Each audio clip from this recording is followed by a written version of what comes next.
De Serge Pey, l'exécution du manchot. On dit qu'une bombe lui a explosé dans les mains.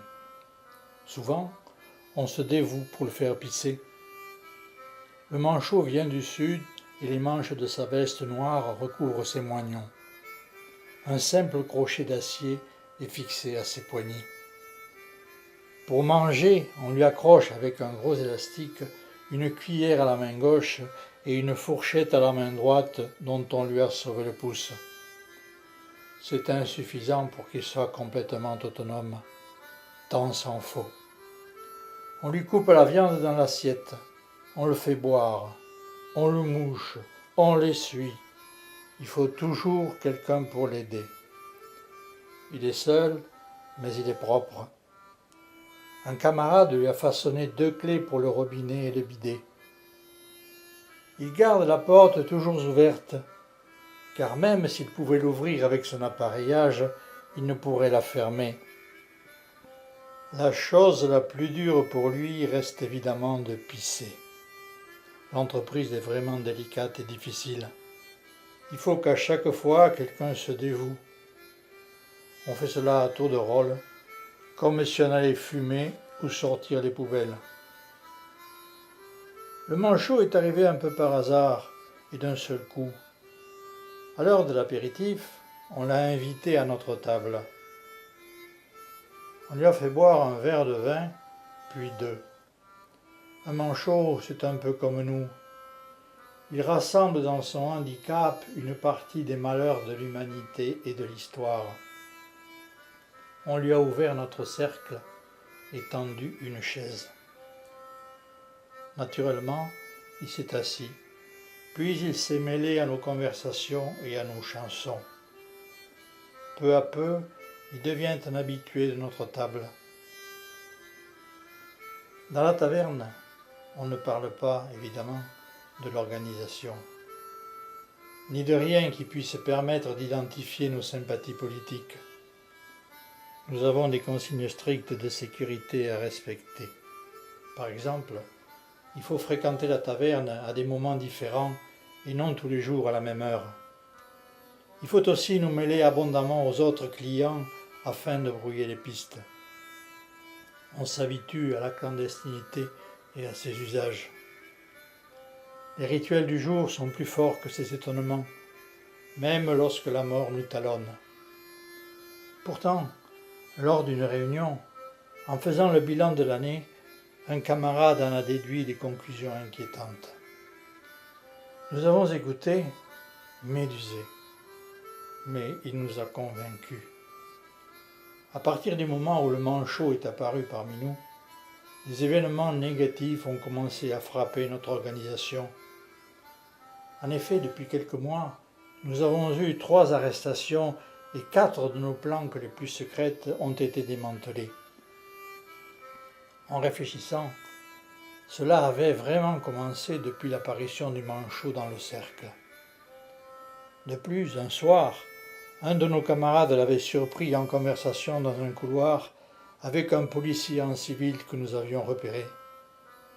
Il n'y a pas de doute possible. Cependant, l'erreur est humaine et il nous faut vérifier. Nous le surveillons attentivement. Ce mois-ci, il a rencontré 3 fois le policier. En même temps, comme on fait exprès, un autre coup dur frappe notre organisation. La nouvelle planque où nous cachions notre imprimerie clandestine est perquisitionnée et 2 camarades arrêtés. C'est un fait. Le faisceau convergent de circonstances est devenu trop fort. Maintenant, chacun de nous en a la conviction intime. Notre ami le manchot est un indicateur de la police. Nous avons décidé de l'humilier avant de l'éliminer. Ce lundi, nous avons justement un repas. Et bien sûr, alors que nous ne l'avions pas prévenu, le manchot est arrivé au moment de l'apéritif.